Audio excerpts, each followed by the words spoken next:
আমাকে ডাকছেন? হ্যাঁ হ্যাঁ, আপনাকেই বলছি, একটু শুনুন না।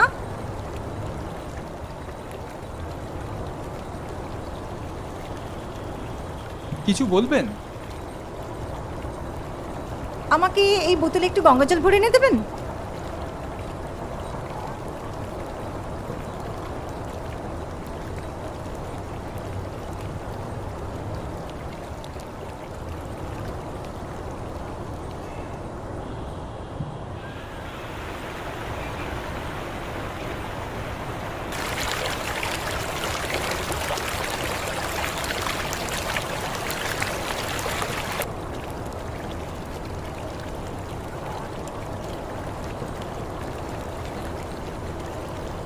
একটা কথা বলবো, কিছু মনে করবে না তো? বলুন, আবার কি করতে হবে? এবার কি জলে ডুব দিয়ে মাটি আনতে হবে আপনার জন্য?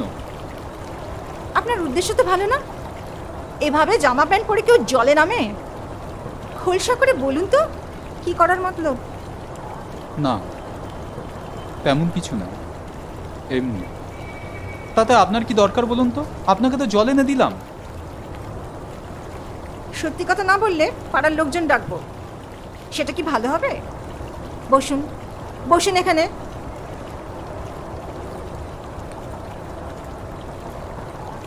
বলে হালকা করো। পাগল ভাই, পাগল ভাই,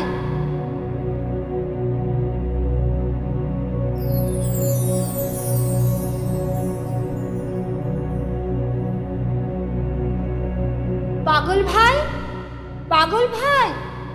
আজ দূরের রাস্তা দিয়ে ওরা পৌষের গান গেয়ে মাঠে যাচ্ছিল, শুনেছিলে? আমার সকাল কি তোর সকালের মতো, যে গান শুনতে পাবো? এই যে ক্লান্ত রাত্রিটারই ছেটিয়ে ফেলা উচ্ছিষ্ট।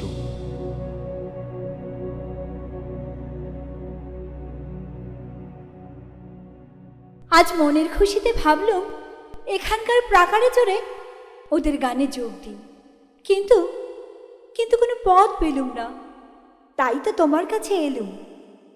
আমি তো প্রাকার নই। তুমিই তো আমার প্রাকার। তোমার কাছে এসে উঁচুতে উঠে বাহিরকে দেখতে পাই। তোমার মুখে এই কথা শুনে আমার আশ্চর্য লাগে। কেন? যক্ষপুরীতে ঢুকে অবধি আমার এতকাল মনে হতো জীবন হতে আমার আকাশখানাকে হারিয়ে ফেলেছি।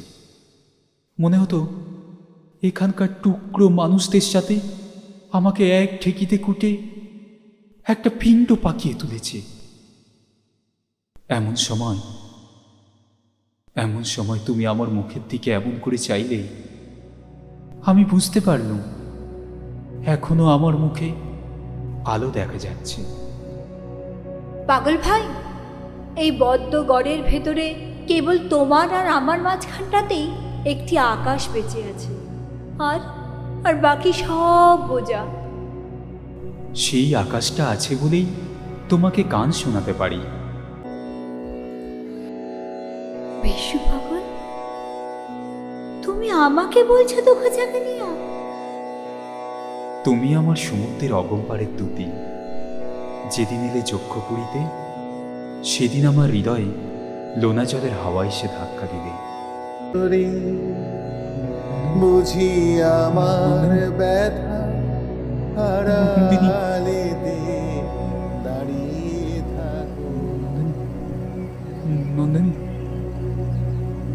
নন্দিনী,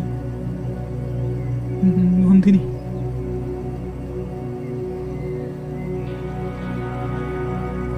নন্দিনী, অভি, নন্দিনী, অভি, নন্দিনী। অভি, এখনো ঘুমাচ্ছিস?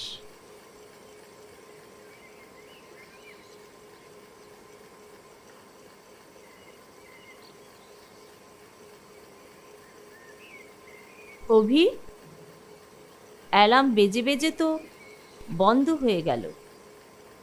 ওঠ বাবা, ঘুম থেকে ওঠ।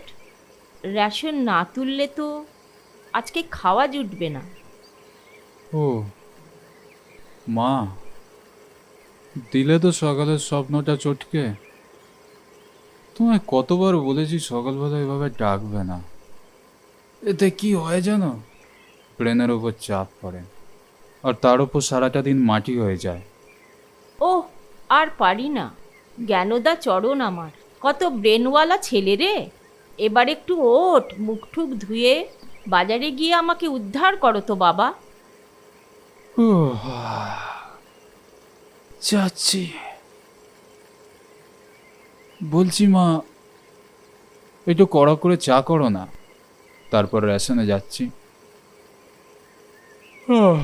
যা একটু চা করো।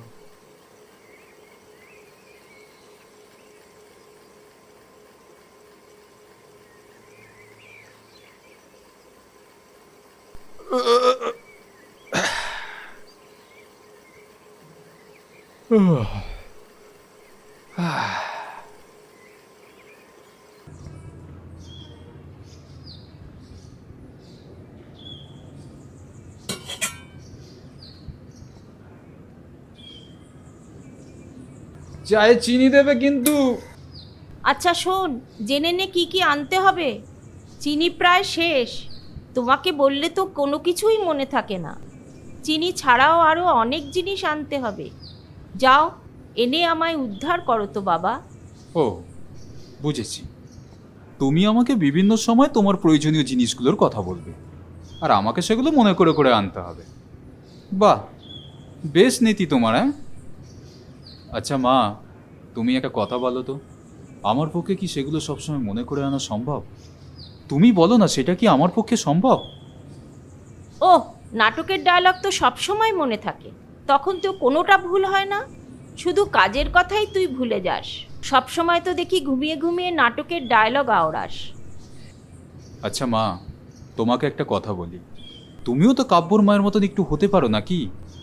যখন যেটা মনে পড়বে তখন সেটা খাতায় লিখে রাখবে, তাতে তোমারও সুবিধা আর আমারও সুবিধা। কি বলো?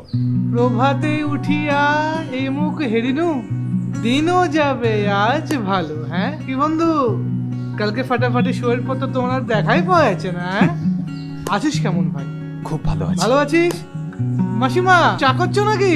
আমার জন্য কিন্তু 1 কাপ করো, বুঝেছো? কাব্য, তোর গলার আওয়াজ পেয়েই আমি 2 কাপ জল বেশি নিয়ে নিয়েছি। তোর বন্ধুকে এবার একটু সংসারের দিকে মন দিতে বল। সারা দিন শুধু নাটক নাটক, এরপর তো আর হরিমটর ছাড়া কিচ্ছু জুটবে না। যা বলেছো, চাটা তাহলে পাঠিয়ে দাও মাসিমা, বুঝলে? কিছু কথা আছে ভাই, বুঝলি? আয়।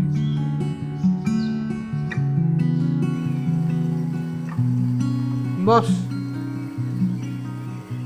বুঝলি ভাই, কাল তোর নাটকটা সত্যি সত্যি একটা মনে শান্তি এনে দিয়েছিল ভাই। রক্ত করবীর এহেন রূপ আমি সত্যি দেখিনি। আর নন্দিনীর ক্যারেক্টারটা, শি ইজ ফ্যাবুলাস, ফ্যাবুলাস। কি করে জোগাড় করলি বলতো? তোদের হ্যাঁ? চা নে। এই নাও, চা এসে গেছে। দাঁড়া, একটু চাটা আগে খাই। আহা, 1 কাপ চা মুখে তুলতে মনে পড়ে যায়, দরজার পাশে এসে দাঁড়াতে তুমি ভীরু লজ্জায়। চাটা যা হয়েছে না মাসিমা, ফাটাফাটি। হ্যাঁ রে ভাই, তুই আমার মাকে আওয়াজ মারছিস নাকি তুই কারো খোঁজ পেয়েছিস? এই তো বন্ধু। হ্যাঁ, আচ্ছা তুই এই বুদ্ধি নিয়ে নাটক করিস কি করে বলতো? ভালোবাসা কি বয়স মানে? এসবই হচ্ছে পিটুইটারির খেলা, বুঝলে বন্ধু? হরমোনের খেলা, বুঝলে? বুঝেছি, বুঝেছি।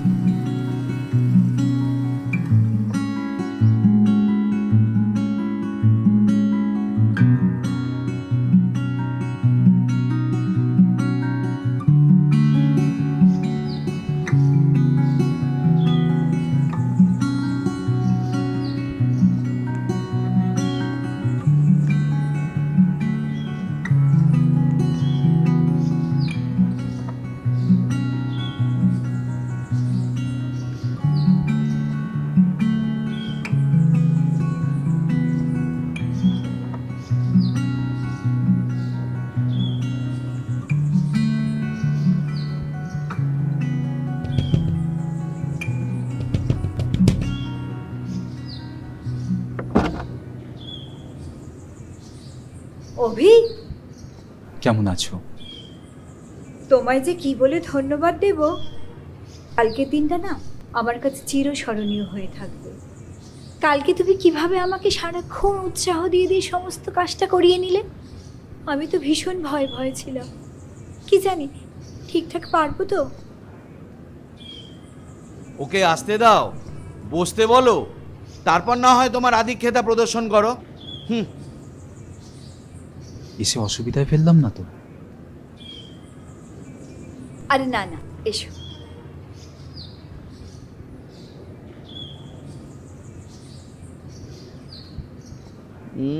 ন্যাকা।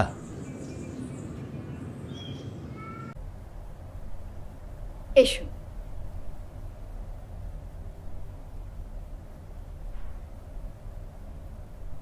বসো।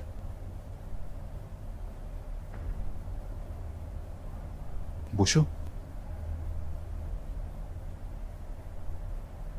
ইন্দিরা, গতকাল আপনাকে স্টেজে নন্দিনীর সাজে বেশ ভালো মানিয়েছিল। আপনার পাঠটাও কিন্তু বেশ হয়েছে, লোকে বলছিল। তোমাকেও তো বেশ বেশি পাগলের মতোই লাগছিল, আর গানটাও দিব্যি গাইলে। সত্যি বলতে কি, তোমার আমার কম্বিনেশন জুটিটা আগামী দিনে হিট করবেই করবে। এই তোমাদের দোষ। এটা কেন বোঝো না যে নাটক হয় মঞ্চে আর বাস্তবটা হয় এই সংসারে, মানে আমাদের এই সমাজে। আচ্ছা, তুমি তো বোধহয় নাটকের পরিচালক, তাই না? তা তুমি এই নাটক ফাটক ছাড়া আর কি করো? তার মানে আমি তো এই নাটকটাই করি, আর আমি এটাই পারি, আর তো কিছু সেভাবে পারি না। এই যেমন আপনি একটা অফিসের ইউটি ক্লার্ক, আমি যতদূর জানি আপনি আর তারপর কিছুই করেন না। তেমনি অভিনয়টা আমার পেশা, আর ওটা করেই কিন্তু আমি আমার জীবিকা নির্বাহের চেষ্টা চালিয়ে যাব। তার মানে তুমি কি আমাকে? হ্যাঁ, বুঝিয়ে বলার চেষ্টা করলাম মাত্র। বলছি স্যার, একবার নিজের মাথাটাকে আপনি চারিদিকটা ঘুরিয়ে দেখুন, তাহলে একটা জিনিস বুঝতে পারবেন, এখন কত মানুষ কত ভাবে মানে সৎ পথে টাকার জন্য ইনকাম করছে। আপনি বিশ্বাস করুন, তারা কিন্তু খুব সুখে আছে।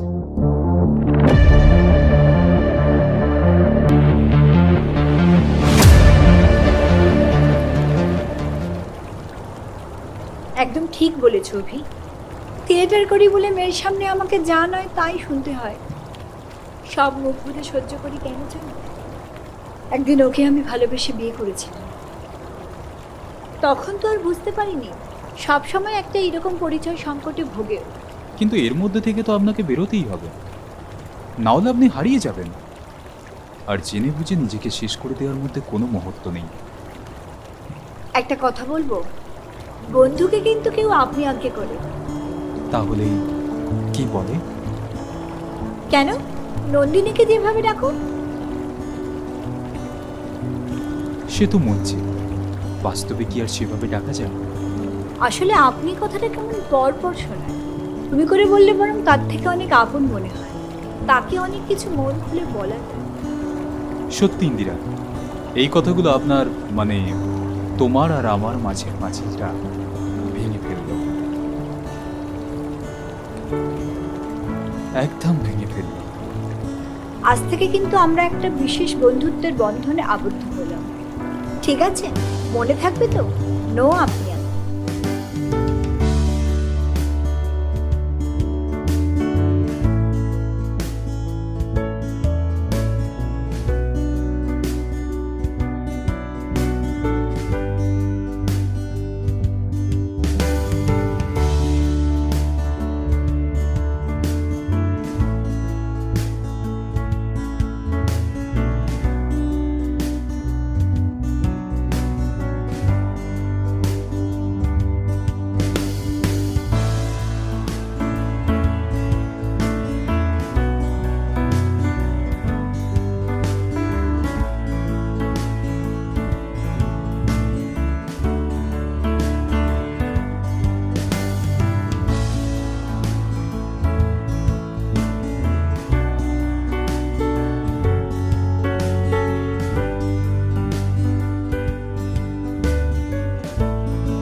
আচ্ছা কাব্য, হুম?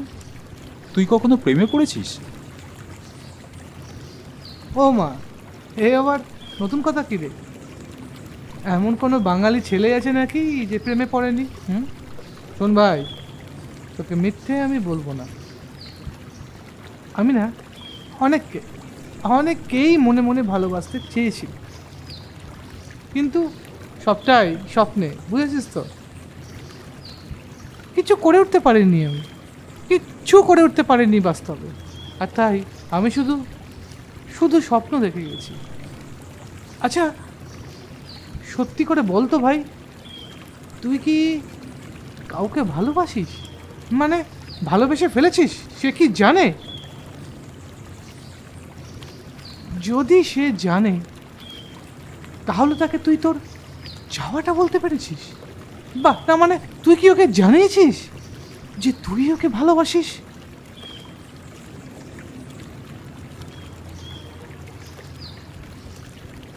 সেটাই তো ভাবছি, কি করে যে বলি। জানিস তো ভাই, হুম, কাল সারা রাত আমি ঘুমাতে পারিনি। তাই নাকি? খালি স্বপ্নে ওর ছবি ভেসে আসছে। এ এক সমস্যা, বুঝলি অভি? প্রেম করলেও জ্বালা, প্রেমে দাগা খেলেও জ্বালা। সজনী গো প্রেমের কথা, প্রেমের ব্যথা জানে বলো কয়জনা? সজনী গো প্রেমের কথা, প্রেমের ব্যথা জানে বলো কয়জনা?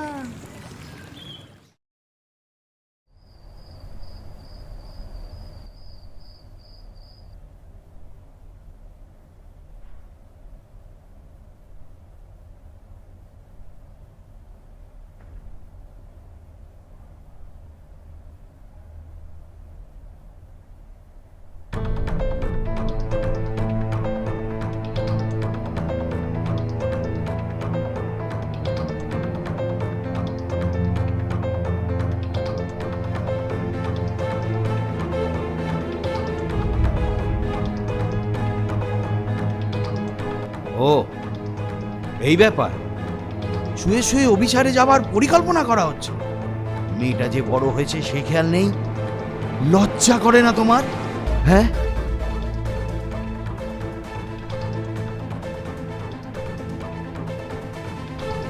অন্যের ফোনে হাত দেওয়াটা কিন্তু অপরাধ।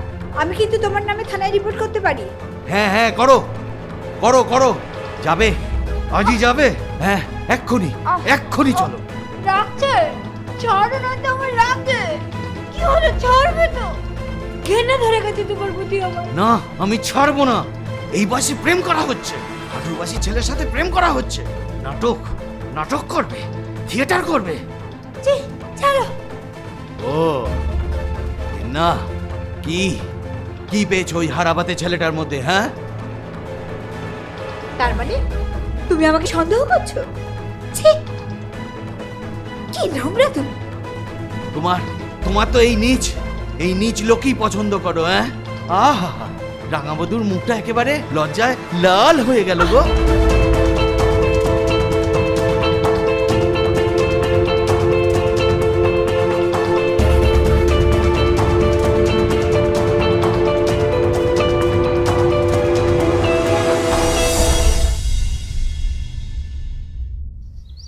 হ্যালো, বলো অভি। বলছি কালকে বিকাল 4টের সময় তোমার একটু সময় হবে? কেন বলো তো? না, অ্যাকচুয়ালি তোমায় কিছু কথা বলার ছিল। তাই নাকি? তোমার কি সময় হবে? বেশ, আসবো। ঠিক আছে, কালকে বিকেল 4টের সময় তুমি আমার সঙ্গে দেখা করো। ঠিক আছে, রাখলাম।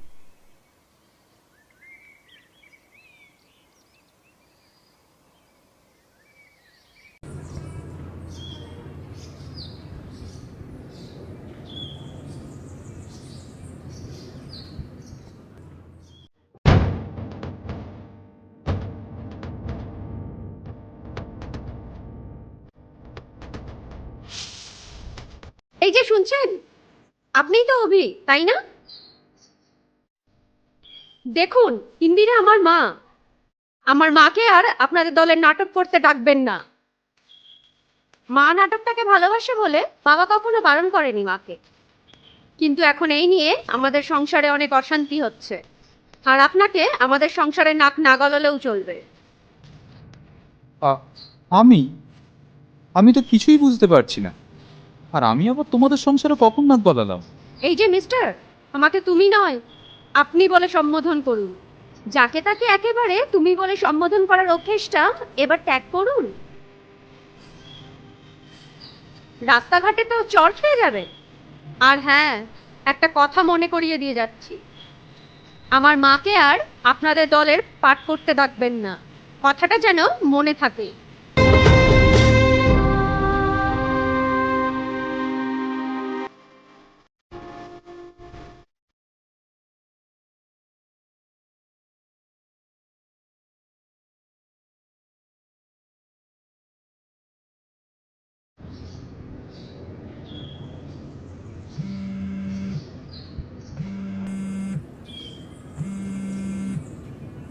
হ্যালো হ্যালো, হ্যালো কে? ইন্দিরা? অভি, শুনছো? তুমি এসছো তো? আমি পার্কেই আছি, এসো।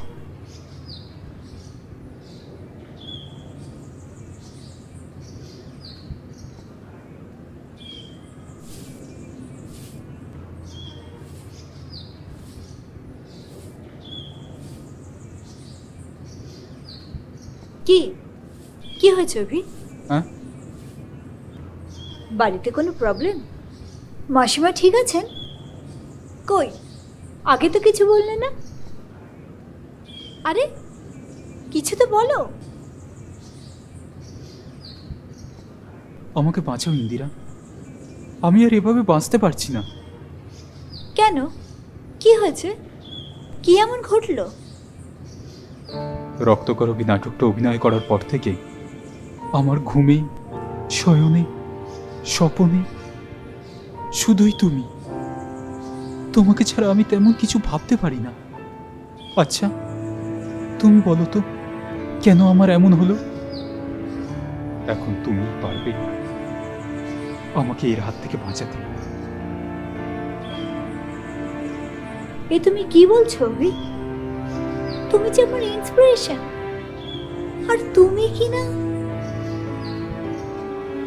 না না, আমি ভাবতেই পারছি না। আর তাছাড়া আমি তোমার থেকে বয়সে বেশ কয়েক বছরের বড়, আর আমার একটা মেয়ে আছে। জানি, মিষ্টি।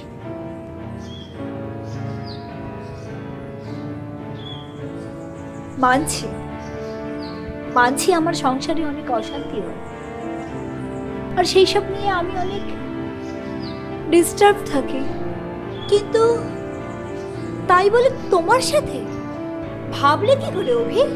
হ্যাঁ, তোমাদের সাংস্কৃতিক জগতের লোকেরা কি এইরকমই হয়?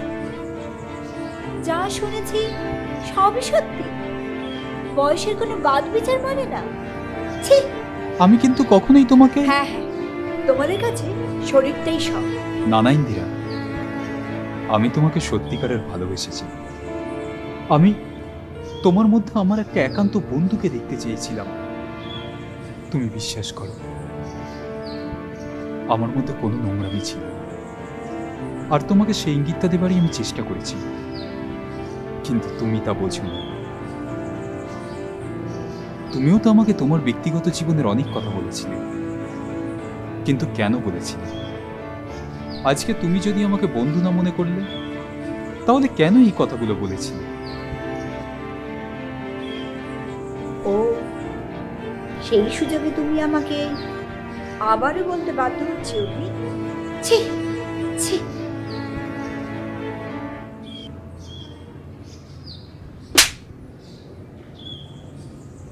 এই অভি, সহ্যের সীমা কিন্তু তুমি ছাড়িয়ে যাচ্ছ এবারে। তুমি কিন্তু ভুলে যাচ্ছ আমার কিন্তু একটা মেয়ে রয়েছে। আমি কিন্তু সেরকম কিছু বলতে চাইনি। আর আমার সাথে যোগাযোগ করার চেষ্টা করবে না একদম। পারো তো শুধরে দেওয়ার চেষ্টা করবে, একটা বিয়ে করে সংসার করার দিকে মন দাও। আসি।